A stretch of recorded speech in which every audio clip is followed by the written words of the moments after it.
My 12-year-old daughter wasn't invited to my nephew's birthday. Too young for an adult party. I didn't object. Understood, we'll stay home. But by Women's Day, I made one small adjustment, and the relatives just howled.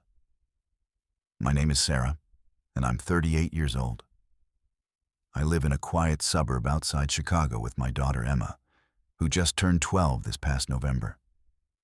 Emma's my world, has been ever since her father walked out when she was 4.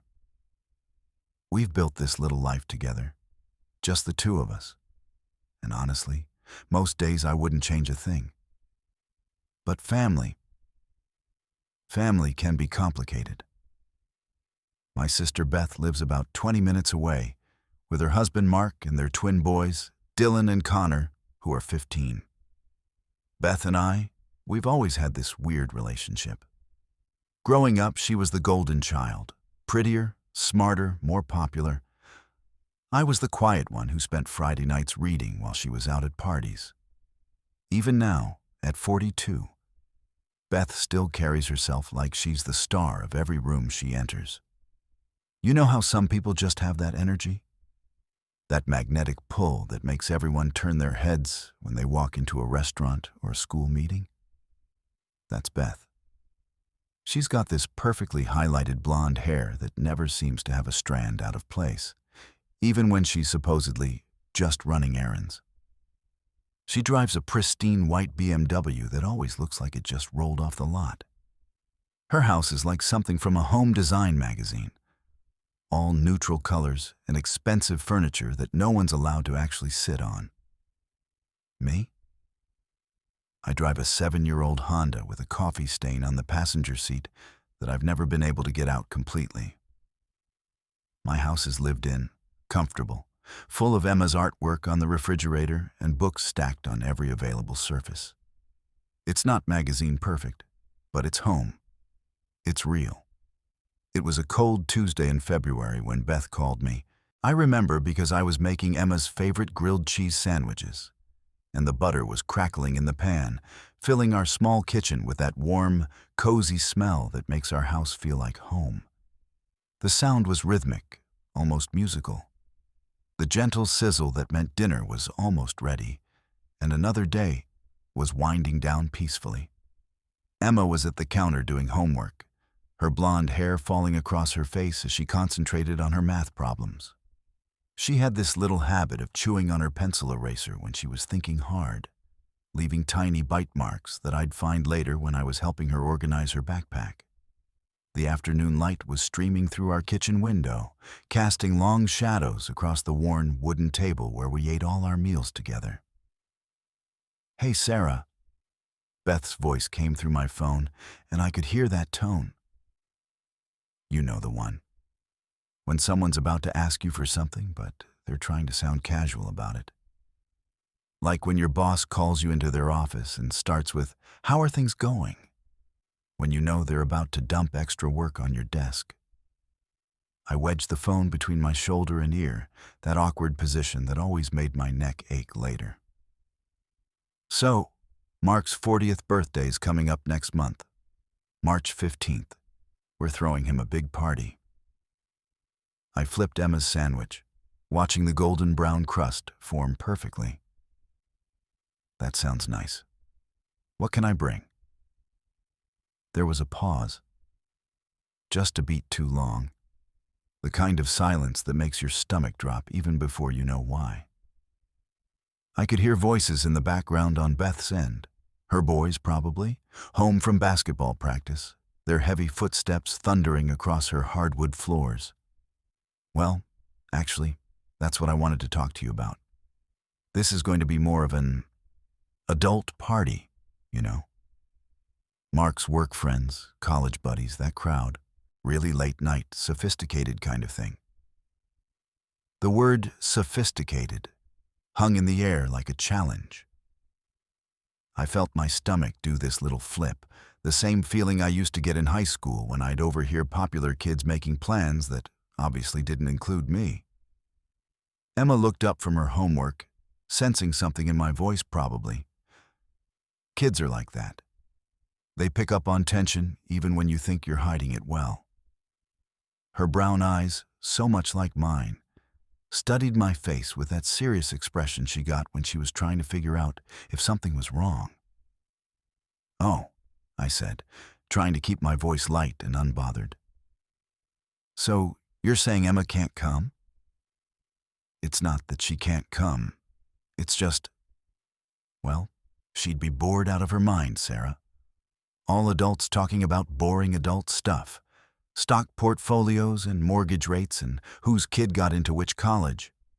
No other kids. She'd hate it. And honestly, it might be kind of awkward having a 12-year-old there when everyone's trying to unwind and have fun." The butter in the pan started to burn a little, sending up that sharp, acrid smell that meant I'd waited too long to flip. I turned down the heat and took a deep breath, trying to process what Beth was really saying. Emma was watching me now, her pencil frozen over her worksheet. She was a smart kid.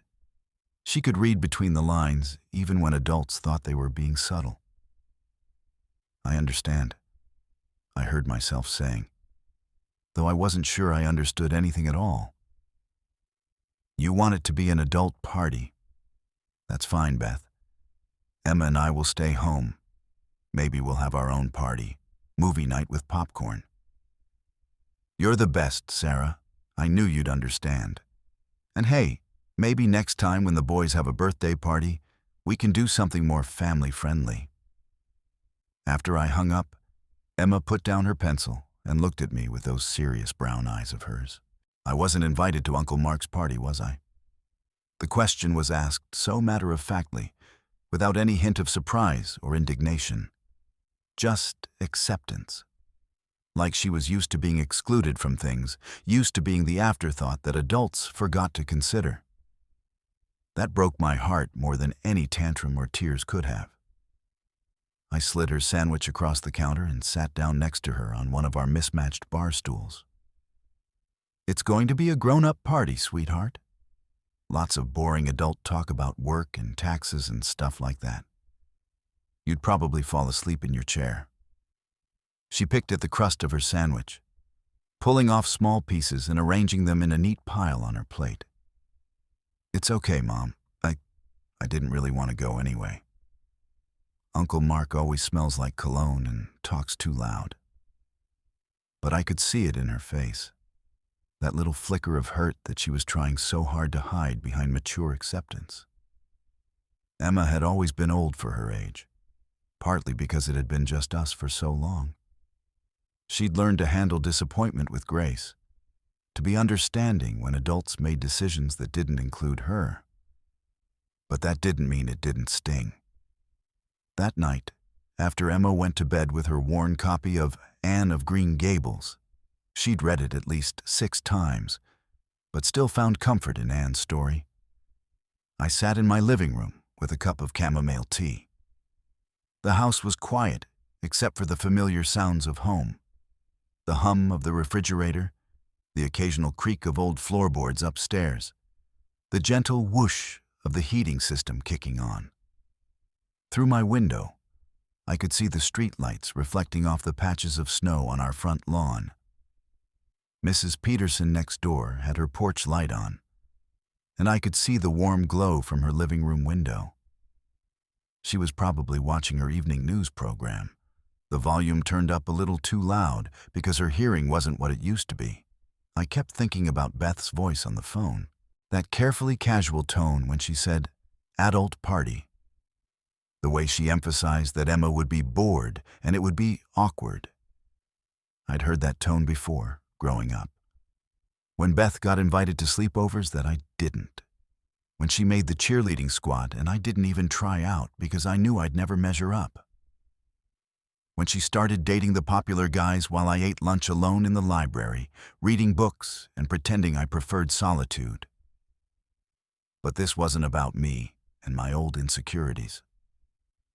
This was about Emma, my sweet, smart, funny daughter who had never done anything to deserve being excluded, who always remembered everyone's birthdays with handmade cards covered in glitter and heartfelt messages, who asked thoughtful questions about other people's lives because she genuinely cared about their answers.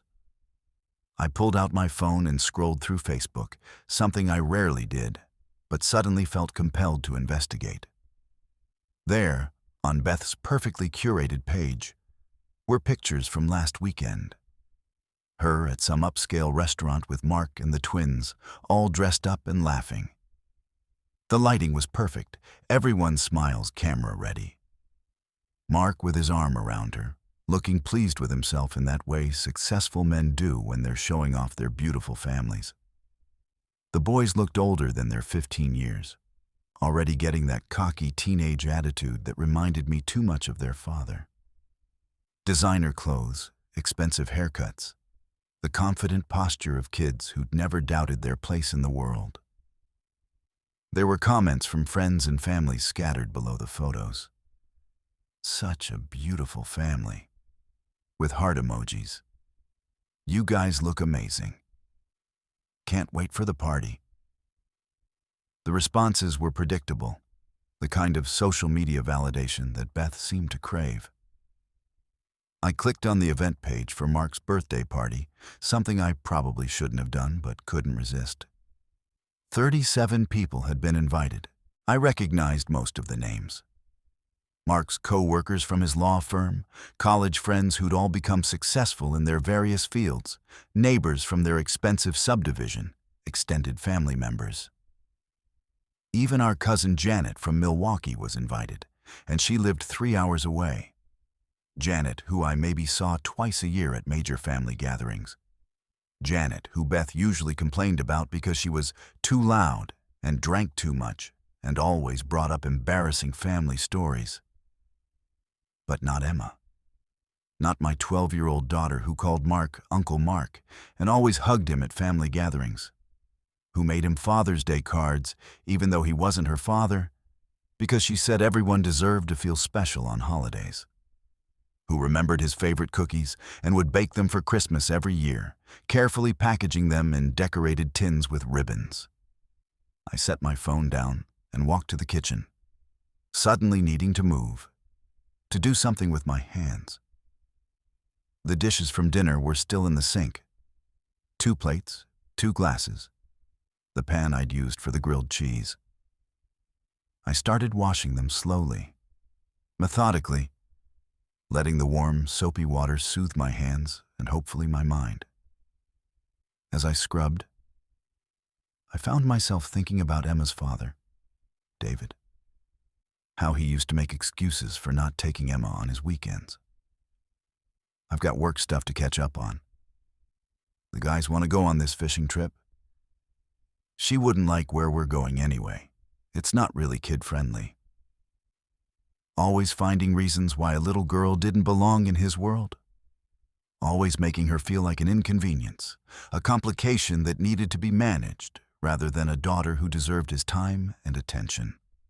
I dried my hands on the faded dish towel that Emma had made me in 2nd grade, decorated with handprints and the words, "World's Best Mom," in purple fabric paint, and walked upstairs to check on her.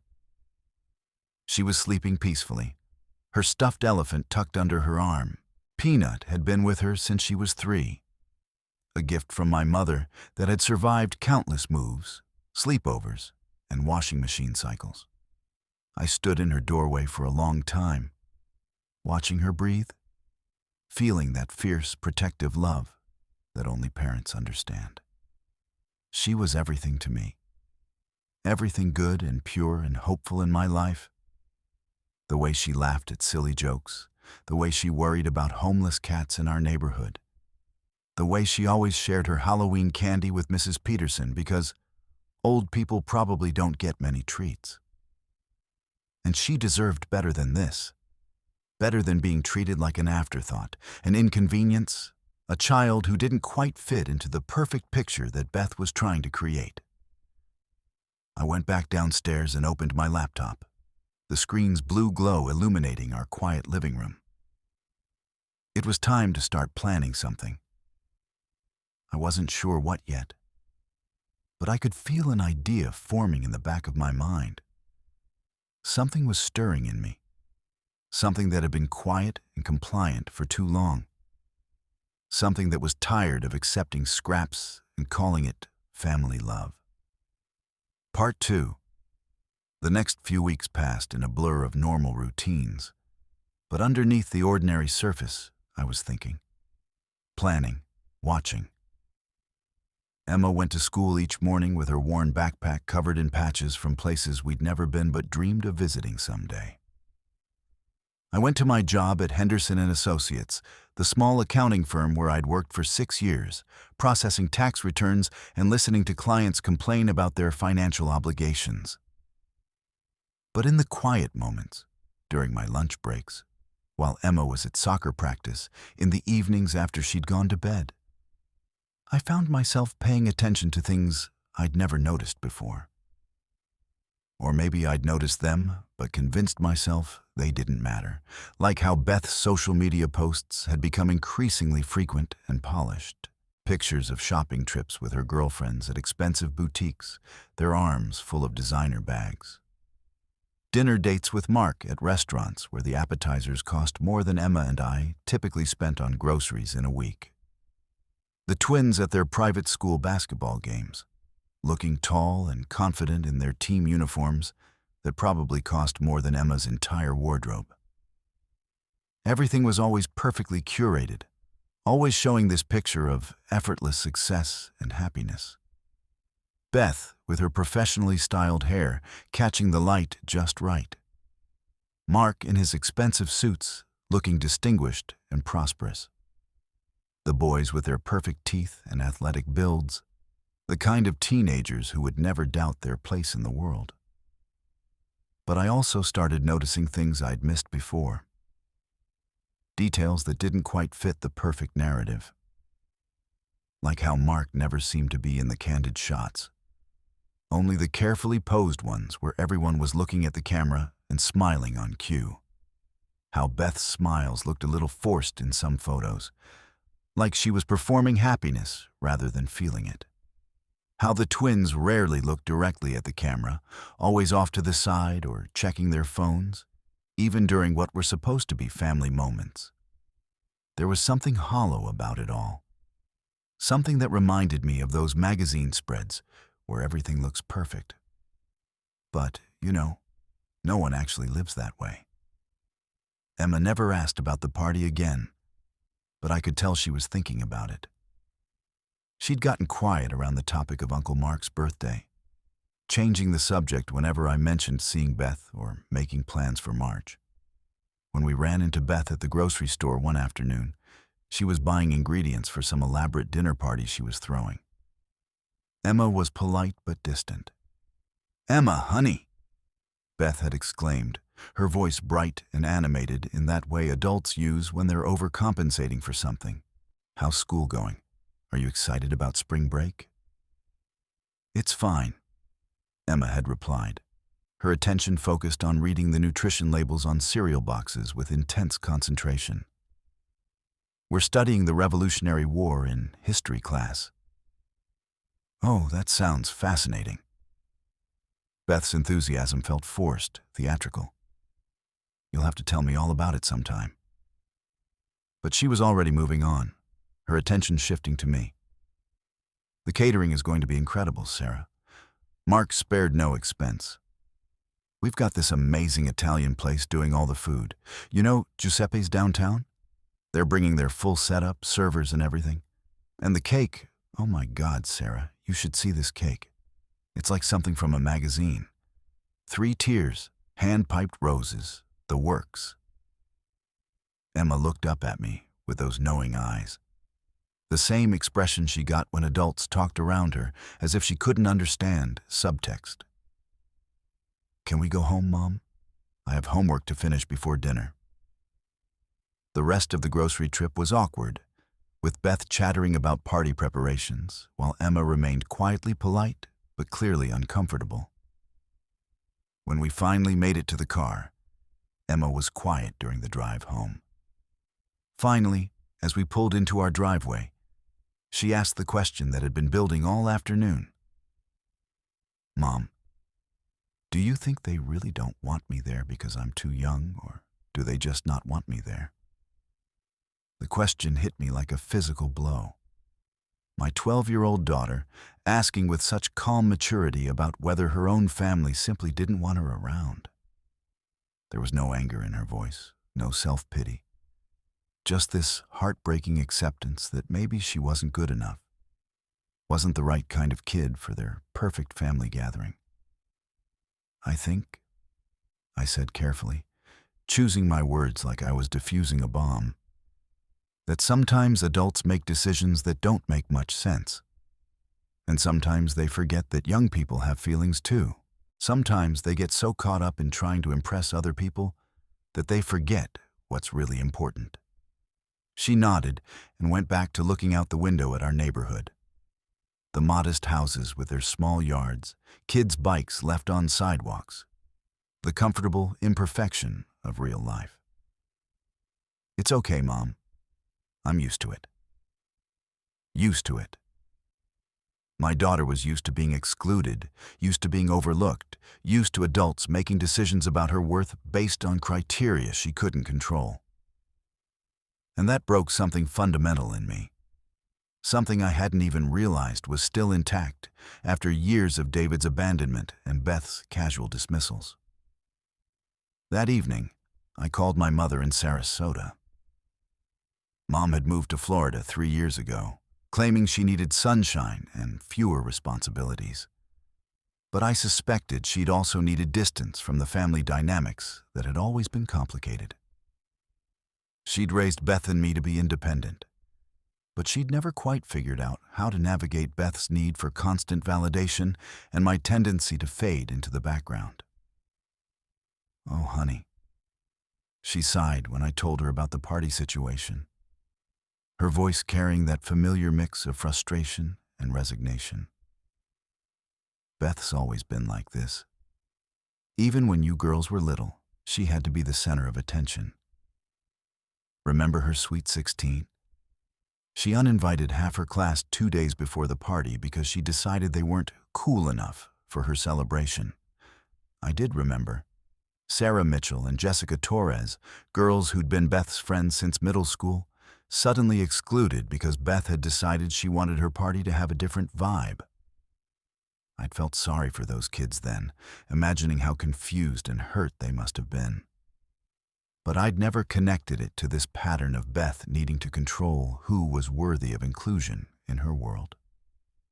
But this is different, Mom. This is about Emma. She's just a kid, and she's family. That's exactly why Beth doesn't want her there, Mom said quietly, her voice taking on that tone she used when she was about to say something particularly insightful. Because Emma is young and genuine, and still believes the best in people. Beth can't handle that kind of authenticity anymore. It makes her uncomfortable because it reminds her of who she used to be before she got so worried about appearances. After we hung up, I sat in my kitchen with another cup of tea, really thinking about what Mom had said. Beth was uncomfortable with authenticity. She'd built this carefully constructed image of the perfect family, the perfect life, and anything that didn't fit the image had to be edited out. Like Emma, like me, most of the time. But then something happened that changed everything, that pulled back the curtain on just how elaborate Beth's deception had become. It was the first week of March, about 10 days before what I thought was Mark's party date. I was at Target picking up school supplies. Emma was always running out of pencils and notebook paper, when I ran into Janet, our cousin from Milwaukee.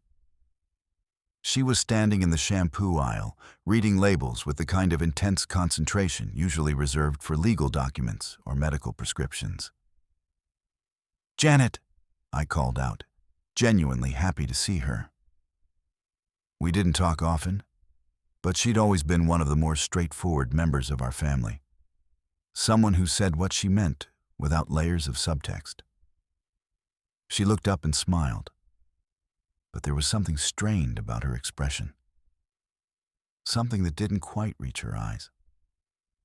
"Oh, hi, Sarah. What a coincidence running into you here." What are you doing in Chicago? I thought you never left Milwaukee except for major holidays. I'm, I'm here for Mark's party this weekend. She shifted uncomfortably, glancing around as if someone might be eavesdropping on our conversation in the personal care aisle of Target. This weekend? I felt genuinely confused, that disorienting sensation when something doesn't match your understanding of reality. But the party isn't until next weekend. March 15th, right? Janet's face went pale. She set down the shampoo bottle she'd been holding like it was suddenly too heavy for her hands. Oh no. Sarah, I thought you knew. Knew what? My voice sounded strange to my own ears, higher than normal. She glanced around the store as if someone might be listening, then lowered her voice to barely above a whisper. The party is this Saturday, March 8th. Beth called me 3 weeks ago to make sure I could make it. She said it was important that all the family be there for Mark's milestone birthday. The world seemed to tilt sideways.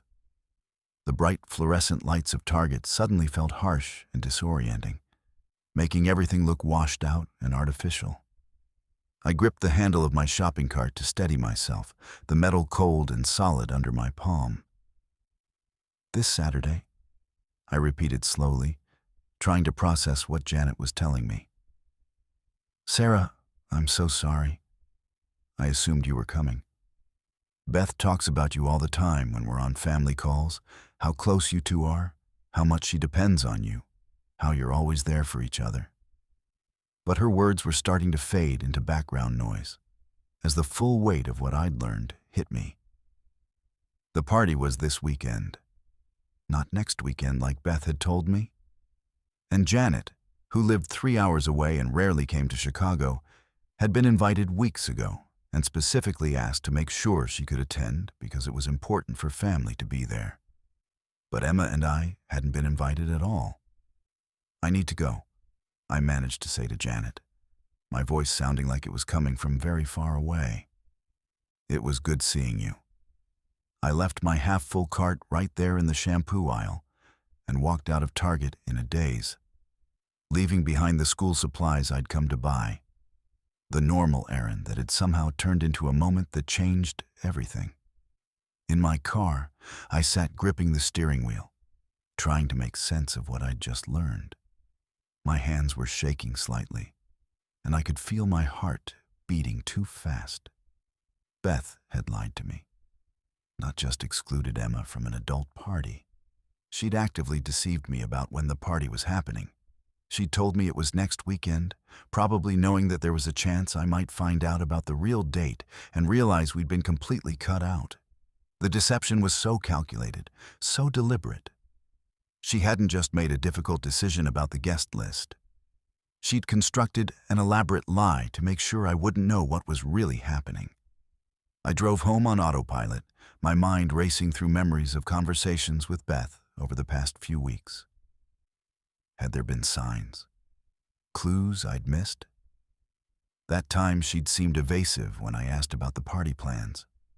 The way she'd changed the subject when I mentioned maybe bringing a side dish. The slightly forced quality to her voice whenever Mark's birthday came up. Emma was at her friend Katie's house for a play date, so I had the house to myself when I got home. I went straight to my laptop and logged into Facebook with shaking fingers, dreading what I might find, but needing to know the truth. There it was, clear as day. The event page for Mark's 40th birthday party. Saturday, March 8th. Not March 15th, like Beth had told me. The guest list showed 43 people now. It had grown since I'd last looked. I scrolled through the comments and posts, each one feeling like another small betrayal. People talking about what appetizers to bring, asking about the address, saying how excited they were to celebrate. Mark's co-worker from the law firm posting about the epic celebration they had planned. Our Aunt Linda from Ohio commenting that she couldn't wait to see everyone and catch up. Everyone except me and Emma. I closed the laptop and walked to the kitchen, suddenly needing to move, to do something physical with the energy that was building inside me. Outside, it was starting to snow again, those big, fat flakes that made everything look peaceful and clean. But inside, I felt like something dirty and painful was spreading through my chest, making it hard to breathe normally. Beth had deliberately excluded us and then lied about it. She'd gone out of her way to make sure we wouldn't accidentally find out and show up uninvited. She'd created an elaborate deception to keep me and my daughter away from our own family, then had the nerve to act like she was doing us a favor by being honest about Emma not being welcome at an adult party. But why? What had we done to deserve this level of deception and exclusion? Part 3.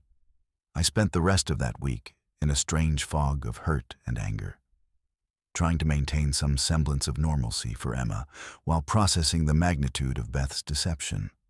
The ordinary routines of our life continued. Emma went to school each morning with her lunch packed in the same worn bag she'd had for 2 years.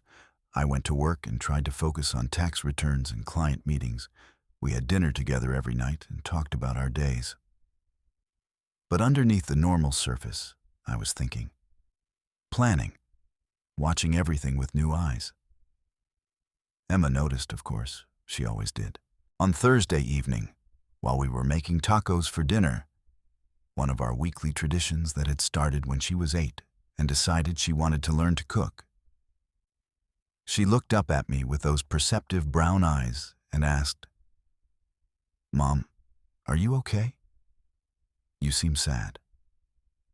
I was standing at the stove, browning ground beef with onions and garlic, the familiar smells filling our small kitchen. The sizzling sound was comforting, but I realized my movements were mechanical, automatic. I'd been going through the motions while my mind was elsewhere.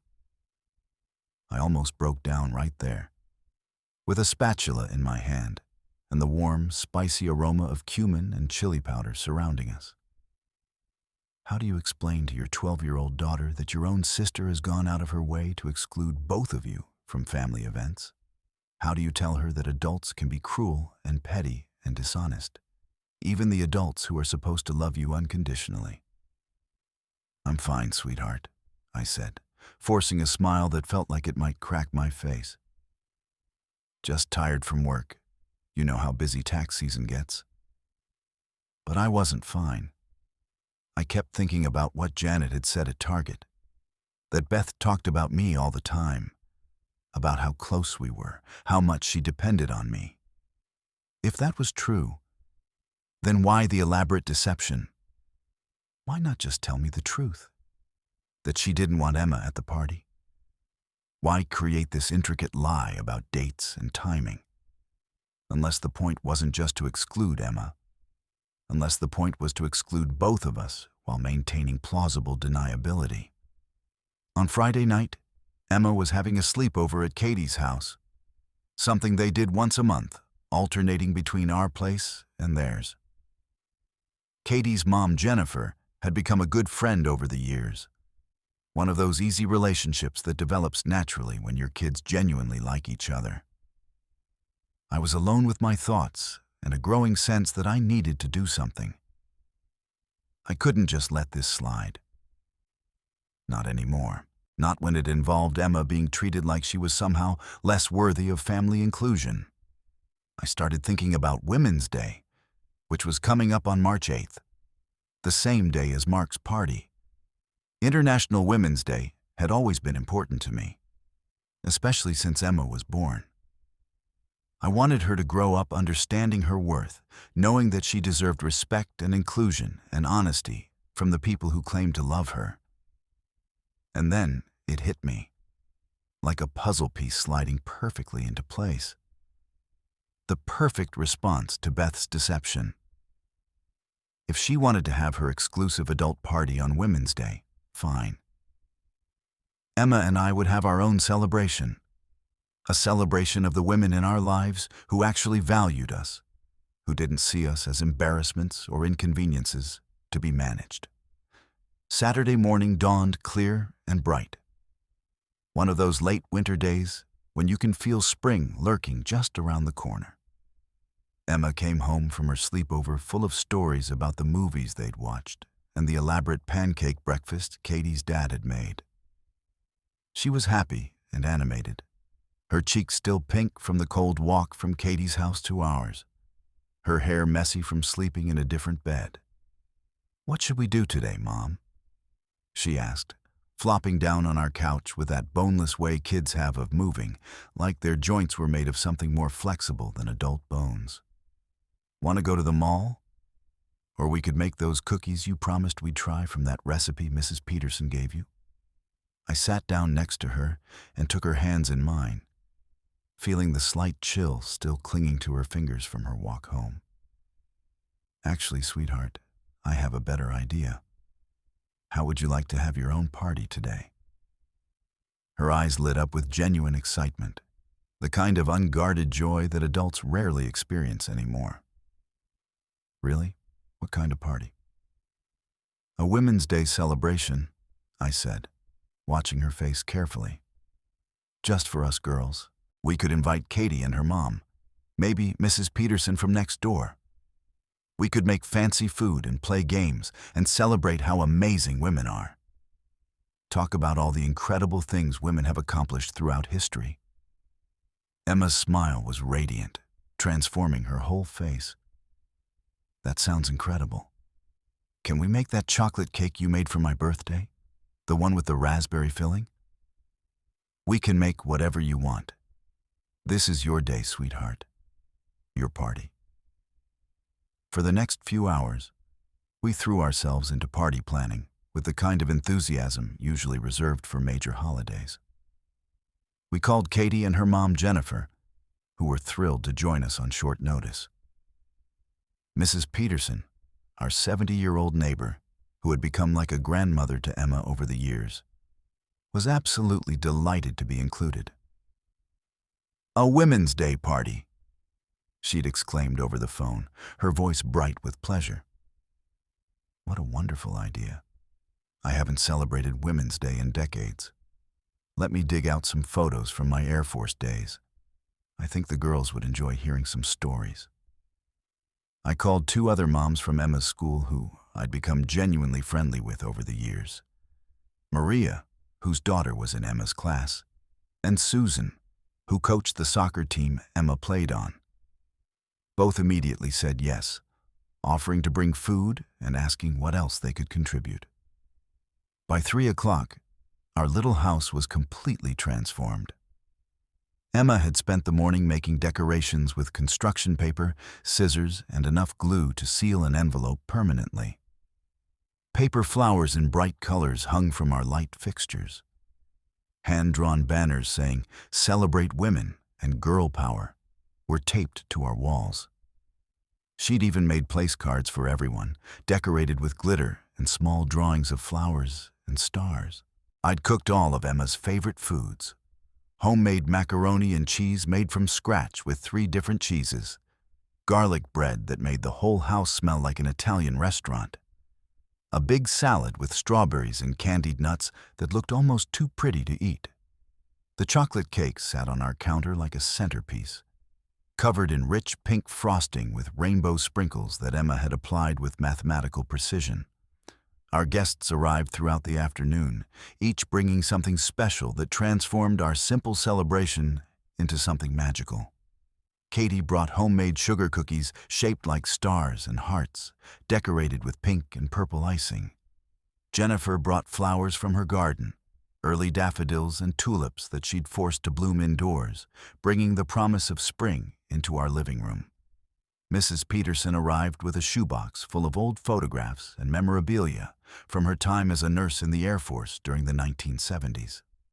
Maria brought traditional Mexican pastries from her family's bakery, delicate treats that tasted like celebration itself. Susan brought sparkling cider for the girls and wine for the adults, along with a playlist of songs by female artists throughout the decades. As the afternoon progressed, our small living room filled with laughter and conversation unlike anything I'd experienced in years.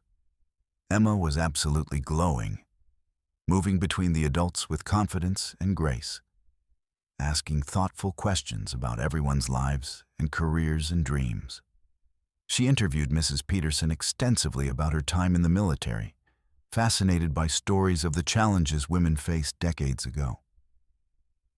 "You were so brave," Emma told her, carefully examining black and white photographs of Mrs. Peterson in her crisp white nurse's uniform.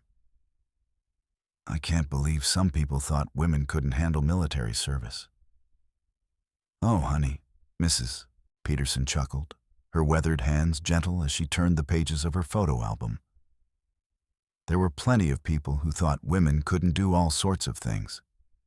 Couldn't be doctors or lawyers or pilots or business owners. But we showed them, didn't we? One determined woman at a time." Maria shared stories about starting her family's bakery after immigrating from Mexico with nothing but recipes passed down from her grandmother. Susan talked about coaching soccer and watching girls develop confidence and leadership skills through sports. Jennifer spoke about her work as a social worker, helping families navigate difficult situations. Around 5 o'clock, while Emma and Katie were in the kitchen getting more cake, my phone started buzzing insistently. Text messages from Beth, each one more frantic than the last. "Where are you?" was the first one, sent at 4:53. Then, "Mark's party started an hour ago. People are asking where you are." Then, "Sarah, please call me. I'm worried something happened to you and Emma." I stared at the messages, feeling that cold satisfaction settling in my chest like ice water. I took my time crafting a response, choosing each word deliberately. "Having a lovely Women's Day celebration at home with Emma and friends. Hope Mark's party is everything you wanted it to be." The response came immediately. So fast, she must have been staring at her phone. "What are you talking about? You said you understood about Emma not being invited. The party is today, not next weekend like I told you." I had to read that message 3 times before the full impact hit me. Beth had just admitted, in writing, that she had lied to me about the date. She'd revealed her own deception in her panic about me not showing up to a party I'd never actually been invited to attend. The audacity was breathtaking. Even now, caught in her lie, she was trying to make it my fault for understanding something that had been built on deception from the beginning. I typed back carefully. "I know exactly when the party is, Beth. Found out from Janet at Target last week. Interesting that you told me it was next weekend, almost like you didn't want us there at all." My phone rang immediately, Beth's name flashing on the screen with an urgency that felt almost violent. Part 4. "Sarah, I can explain," Beth said as soon as I answered, her voice high and strained with panic. I could hear party sounds in the background, music, laughter, the clink of glasses, the murmur of conversation, the sound of my family celebrating without us. "It's not what you think." I walked out to our back porch, closing the doors softly behind me so our guests wouldn't overhear this conversation. The late afternoon air was crisp and clean, a sharp contrast to the heated emotions coursing through me. "Then what is it, Beth? Because what I think is that you lied to me about the date of your husband's party so that Emma and I wouldn't know we'd been completely excluded from our own family celebration. That's not... Look, it's complicated." Her voice was getting higher, more defensive. "Mark felt strongly about keeping it adults only, and I knew you'd be hurt. So I thought if I told you it was next weekend, you wouldn't feel left out because you wouldn't know it was happening." The logic was so twisted, it almost made me dizzy. I could picture her in her perfect party dress, probably hiding in her bathroom or bedroom to have this conversation, trying to manage the crisis while maintaining her hostess facade for her guests. So, you decided to lie to me to protect my feelings? By making sure I didn't know my own family was having a party without me? Sarah, please. The desperation in her voice was palpable now. Can you just come over? We can talk about this later. Everyone's asking where you are. Everyone meaning who, Beth? Because according to the guest list I saw on Facebook, Emma and I were never invited. So how can everyone be asking where we are if we were never expected to be there in the first place? There was silence on the other end of the line, except for the background noise of the party continuing without us. I could hear someone laughing loudly. Probably Mark, holding court with his work friends. The sound of success and social acceptance that Emma and I apparently didn't deserve to witness. I made a mistake, Beth said finally, her voice small and hollow. I should have handled this differently. But please, Sarah, don't make this bigger than it needs to be. Just come over. Bring Emma. We'll figure it out. No, I said, surprised by how calm and clear my voice sounded. We're having our own party, Beth. A party where Emma is wanted and welcomed and celebrated. A party where nobody has to lie or make excuses or exclude children because they're inconvenient to someone's image. I hung up before she could respond and turned off my phone completely. Whatever else she had to say could wait. Right now, I had a celebration to return to. Back inside, our Women's Day party was reaching its peak. Emma and Katie had organized an impromptu talent show, and Katie was performing an elaborate dance routine to a Taylor Swift song while Emma cheered her on. Mrs. Peterson was showing Maria and Susan her old Air Force photographs, pointing out friends she'd served with and sharing stories about the barriers they'd broken together. You should have seen us during training, Mrs. Peterson was saying, her eyes bright with memory. Half the men thought we'd wash out in the first week, but we were tougher than they gave us credit for. Had to be. Emma approached me as I came back inside, her face glowing with happiness. Mom, this is the best party ever. Mrs. Peterson is going to teach Katie and me how to do military-style hospital corners with our bed sheets. And Maria said next weekend she'll show us how to make those amazing pastries at the bakery. I looked around our living room, at these women and girls who had dropped everything to celebrate with us, who had brought food and flowers and stories and joy into our home. The contrast with Beth's exclusive, adults-only gathering couldn't have been starker. This was what real family looked like. Not perfect, not polished, not curated for social media. Just genuine people who cared about each other, who showed up when it mattered. Around 7 o'clock, Emma stood up with her glass of sparkling cider and cleared her throat. I want to make a toast, she announced, her young voice clear and confident. Everyone quieted down, giving her their full attention in the way adults do when a child has something important to say. I want to thank all the amazing women here, she continued, looking around the room at each person individually. You've all taught me that being a girl is something to be proud of, and that women can do anything they set their minds to. Mrs. Peterson showed me that women have always been brave, even when other people didn't believe in them. Maria showed me that you can honor your family traditions while building something new. Jennifer and Susan showed me that you can be strong and kind at the same time. And my mom, she looked directly at me, her brown eyes serious and loving. My mom showed me that sometimes the best parties are the ones you create yourself, with people who really want you there. I felt tears prick my eyes as our guests applauded. This 12-year-old girl, who had been excluded and lied to, who had every right to be bitter and hurt, had found a way to transform rejection into celebration. As the evening wound down and our guests began to leave, each person made a point of hugging Emma and telling her what a wonderful hostess she'd been. Mrs. Peterson lingered at the door, her weathered hand gentle on Emma's shoulder. "You remember this feeling, sweetheart," she said softly. "Remember how it feels to be celebrated for exactly who you are. Don't ever let anyone make you feel like you need to be different or older or quieter to deserve a place at the table." Emma nodded solemnly. "I won't forget, Mrs. Peterson. This was perfect." After everyone left, Emma and I cleaned up together, both of us still buzzing with the energy of the celebration.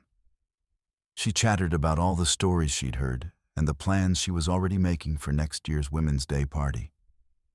"Mom," she said as we loaded the dishwasher, "this was so much better than Uncle Mark's party would have been. I'm glad we stayed home and did our own thing." I looked at my daughter, this incredible, resilient, wise 12-year-old, and felt a surge of fierce pride. She'd taken rejection and transformed it into something beautiful. She'd found the silver lining without losing her authenticity or her joy. "I'm glad too, baby," I said, and I meant it completely. But the evening wasn't over yet. Around 9:30, after Emma had gone upstairs to shower and get ready for bed, there was a knock at our door. I looked through the peephole and saw Beth standing on my front porch. She was still dressed for the party, a black cocktail dress that probably cost more than my monthly grocery budget, heels that clicked expensively on concrete. But her makeup was smudged and her carefully styled hair was disheveled.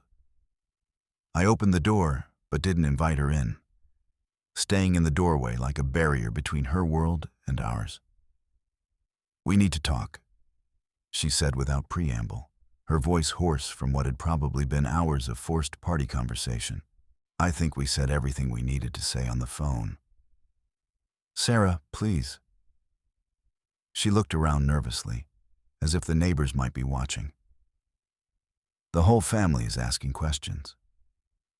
Janet told everyone she ran into you at Target and that you seemed surprised about the party date. Now everyone knows I lied to you, and they're all wondering why." I felt that cold satisfaction again, sharp and clean. "And what are you telling them?" Beth's face crumpled slightly, her perfect composure finally cracking. "I don't know what to tell them. The truth makes me look terrible." "The truth does make you look terrible, Beth, because what you did was terrible." She stepped closer, and I could smell her expensive perfume mixed with something else, desperation maybe. Fear of social consequences, of having her carefully constructed image tarnished by her own actions. "Look, I know I messed up, but you don't understand the pressure I'm under. Mark's work friends, his college buddies, they all have these perfect families with perfect kids who go to private schools and play lacrosse and take violin lessons and speak French. I felt like Emma might not fit in with that crowd." The words hit me like a physical blow, not because they were surprising, but because hearing them said out loud was somehow worse than I'd imagined. Emma might not fit in. She's 12, Beth. She's a child. She's our family. What exactly about my daughter doesn't fit in with your husband's precious friends? "It's not her fault," Beth said quickly, backpedaling as she realized how horrible she sounded. "It's not her fault," Beth said quickly, backpedaling as she realized how horrible she sounded. "It's just, you guys have such a different lifestyle. The single mom thing, the public school, She trailed off again, looking down at her expensive shoes that probably cost more than Emma's entire wardrobe. "The what, Beth? Say it. Finish your sentence." She was quiet for a long moment, the weight of her unspoken words hanging between us like a toxic cloud. When she finally spoke, her voice was barely above a whisper. "The fact that she doesn't have a father figure. Mark's friends, they all talk about their kids' sports teams and college prep and father-daughter dances and father-son camping trips. I didn't want there to be awkward questions about Emma's situation, about why her dad isn't around. The words hit me like ice water in my veins. Emma's situation. As if being abandoned by her father was some kind of character defect that made her unsuitable for polite society. Emma's situation, I repeated slowly, feeling something very dangerous rising in my chest. You mean the situation where her father walked out on her when she was 4 years old? And I've spent 8 years making sure she knows she's loved and valued and enough, exactly as she is? That's not what I meant, Sarah. You're twisting my words. That's exactly what you meant, Beth. You were embarrassed by Emma's background. You were embarrassed by me being a single mother. You thought we'd make your perfect party look less perfect, so you decided to edit us out entirely. Beth's eyes filled with tears, but they looked more like tears of frustration than genuine remorse. Sarah, I love Emma. You know I do. She's my niece. I just wanted everything to be perfect for Mark's birthday. He's been working so hard to make partner at the firm, and this party meant everything to him. His colleagues were going to be there, potential clients. It was important for our future. And what about Emma's future? What about her understanding that she's valued by her family? What about her learning that she doesn't need to apologize for her circumstances or change herself to be worthy of love? She's 12. She'll understand when she's older. She understands now, Beth. She understands that her aunt thinks she's an embarrassment. She understands that her own family finds her inconvenient. Beth stepped back as if I'd slapped her. That's not fair. You're making this sound so much worse than it is. Am I? Because from where I'm standing, you deliberately excluded a child from a family celebration, then lied to her mother about it to avoid having to justify your cruelty. That sounds pretty terrible to me. It wasn't cruelty. It was complicated. No, Beth. Complicated is when you don't know how to handle a difficult situation. This was calculated. You planned this deception. You involved other family members in it. You created an elaborate lie to make sure Emma and I would stay home while everyone else celebrated together. I stepped back into my house and started to close the door. Beth put her hand out to stop it, her perfectly manicured fingers gripping the doorframe. Wait. Sarah, please. How do I fix this? Tell me what to do to make this right. I looked at my sister, really looked at her. She was beautiful, as always, put together and polished and perfect on the outside. Designer dress, professional makeup, hair that had probably taken an hour to style. But standing there in her party clothes on my front porch, begging me to tell her how to fix what she'd broken, she looked smaller somehow, diminished. I don't think you can fix it, Beth. Not this time. Because the problem isn't just what you did. It's who you've become. You've become someone who values appearances more than people. Someone who thinks love is conditional on fitting in with the right crowd. Someone who sees a 12-year-old child as a potential social liability. That's not true. That's not who I am. Isn't it? When's the last time you did something just because it was right, not because it made you look good? When's the last time you stood up for someone who couldn't do anything for you in return? When's the last time you chose authenticity over image management? Beth was crying now, mascara running down her cheeks in dark rivulets that probably cost $50 to apply. I don't know how to be different, Sarah. This is my life. These are my friends, my husband's career, my kid's future. I can't just throw it all away. I'm not asking you to throw anything away. I'm asking you to make room for authenticity, for real relationships, for people who love you whether you're perfect or not. I'm asking you to remember that family means more than social networking. Like Emma does. Love me, I mean. Like Emma does. Like I used to. The weight of those words settled between us. Like I used to. Past tense. Because something fundamental had shifted tonight, something that couldn't be undone with apologies or explanations.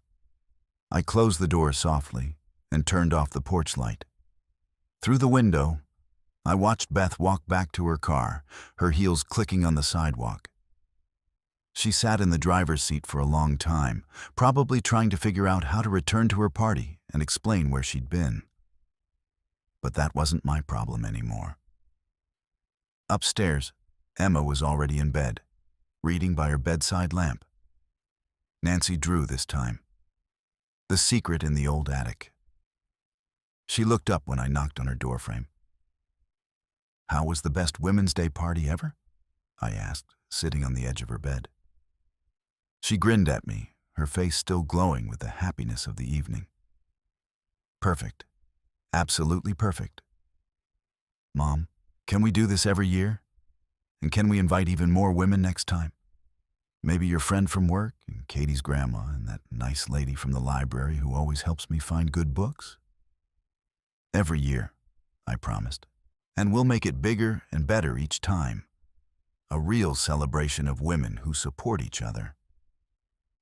As I got ready for bed that night, I thought about what Mrs. Peterson had told Emma, about remembering the feeling of being celebrated for exactly who you are. I realized that I'd spent too many years trying to fit into Beth's version of family, accepting crumbs of inclusion and being grateful for them. But Emma deserved better. She deserved to grow up knowing that she was enough, exactly as she was. She deserved to be surrounded by people who celebrated her authenticity, not people who saw her as an embarrassment to be hidden away when important people were watching. The next morning, Emma and I made pancakes shaped like flowers, her idea, and talked about our plans for the week.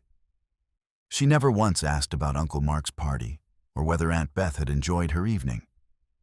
She was focused on the future, on planning next year's Women's Day celebration, on a school project about famous women in history, on a book about girl inventors that she wanted us to read together. My phone buzzed with messages throughout the day. Some from Beth, apologizing and asking when we could talk. Some from other family members who had heard about the drama and wanted to know what happened. Some from Mark, surprisingly, saying he hadn't known about the deception and felt terrible about it. I answered the ones from people who genuinely cared about Emma and me and ignored the rest. By Wednesday, the story had spread through our extended family like wildfire. My mother called from Florida, absolutely furious when she heard what Beth had done. "That girl has always been selfish. But this crosses every line, Sarah," Mom said, her voice shaking with anger. "Emma is family. Family doesn't get excluded because of some social climbing nonsense. And lying to you about the date? That's unforgivable." Other relatives reached out too. Janet sent a long apology text, saying she felt terrible about accidentally revealing Beth's deception and that she'd had no idea what was really going on. Our Aunt Linda called to say she would have left Mark's party immediately if she'd known Emma and I had been deliberately excluded.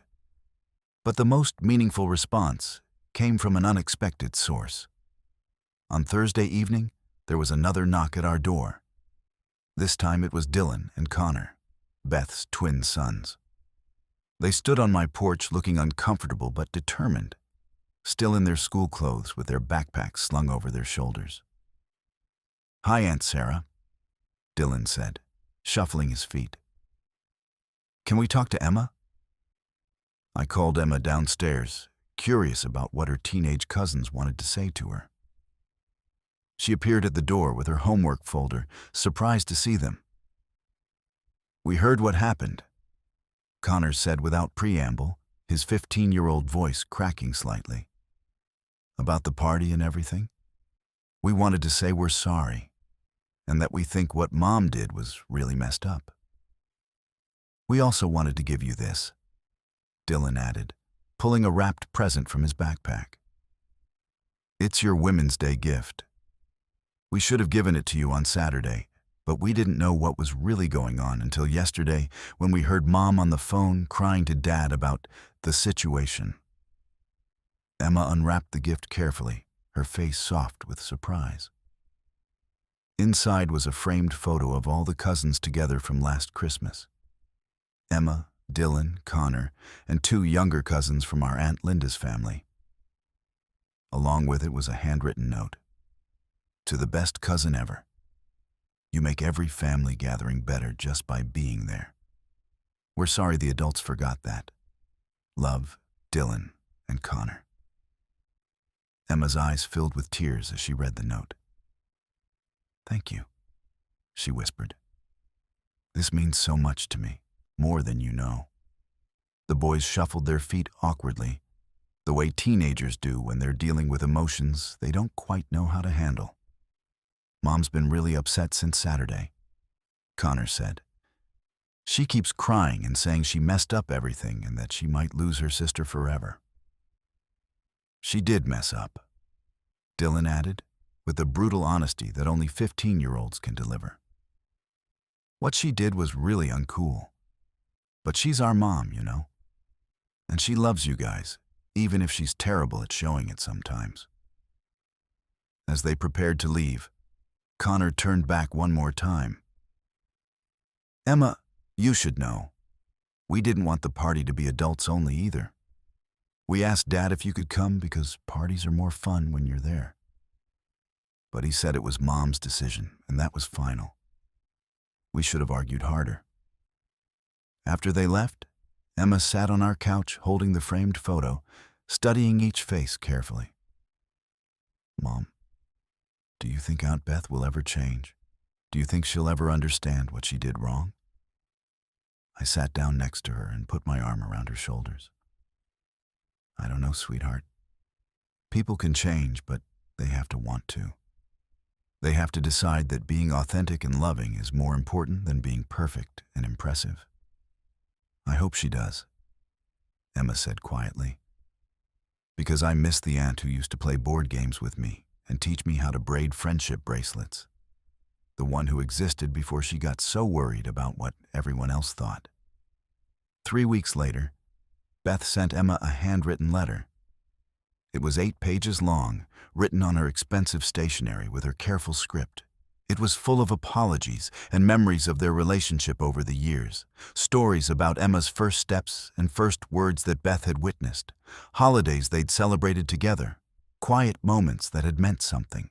She admitted that she'd been wrong, that she'd let fear and social pressure guide her decisions instead of love and family loyalty. She wrote about how she'd been so focused on creating the perfect image that she'd forgotten what actually mattered. She asked for Emma's forgiveness and promised to do better, to be better.